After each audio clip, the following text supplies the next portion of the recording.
1. Welcome to part 3 of the Articles of Confederation. In part 1, we looked at the definition of a confederation. We looked at the idea of a written constitution and how important that was. In part 2, we examined the few successes of the United States government under the Articles, as well as the many failures, except for the very last one, or the last thing that kind of spurred the leaders of the government to look for a new constitution in the end. And that event was Shay's Rebellion. And so, if you remember, they had this very decentralized federal government. And what happens is, in the 1780s, is there's a rebellion led by Daniel Shays. He's a farmer in Massachusetts. And he and a bunch of other farmers are very upset and angry for a number of reasons. For one, their crop prices have dropped, which means they're not making as much money selling their crops.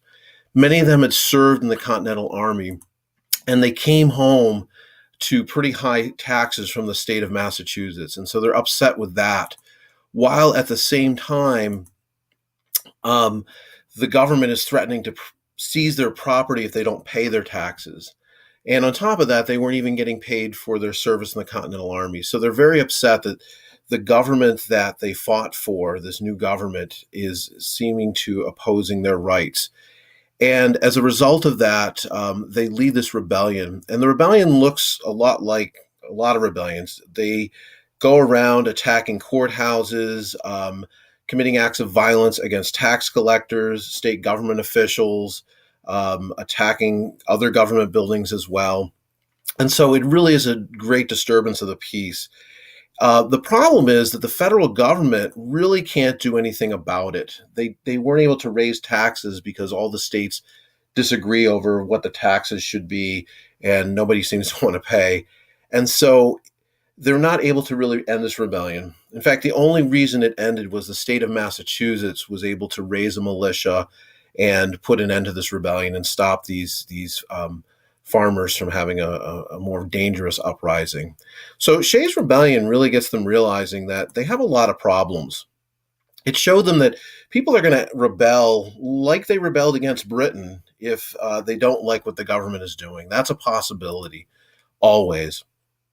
They also realize that the government is pretty weak under the Articles. We can't even put down a rebellion of a group of angry farmers. And on top of that, they realized that kind of rebellion could really destroy the U.S., while it's also a government that doesn't have any kind of power to really deal with foreign attack. And in fact, a lot of nations like France and Britain and Spain and others are kind of expecting the United States to fail. And so as a result of that, they realize they have to change.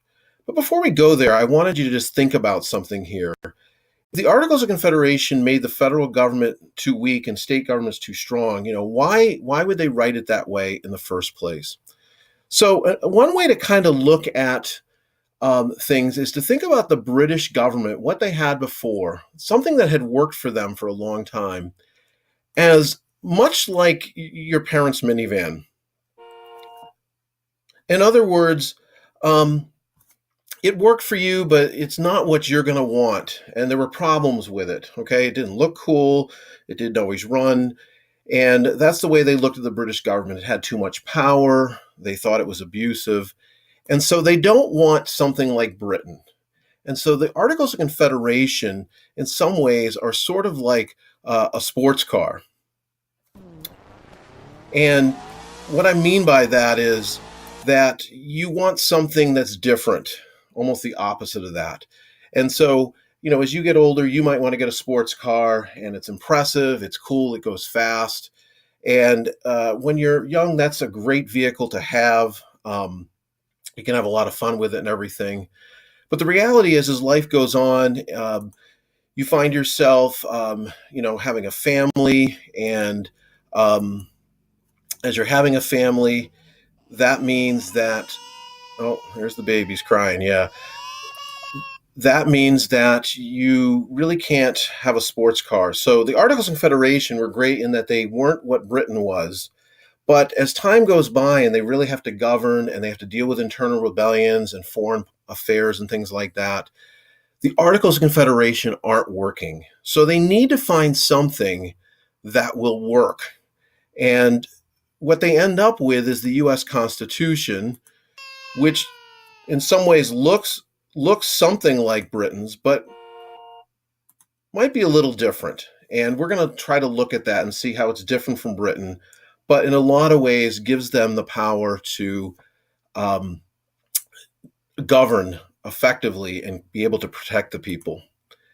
And as they realized it made the government too weak, they decided to have representatives from each state meet in Philadelphia in 1787. And their original plan was to revise and edit the Articles of Confederation.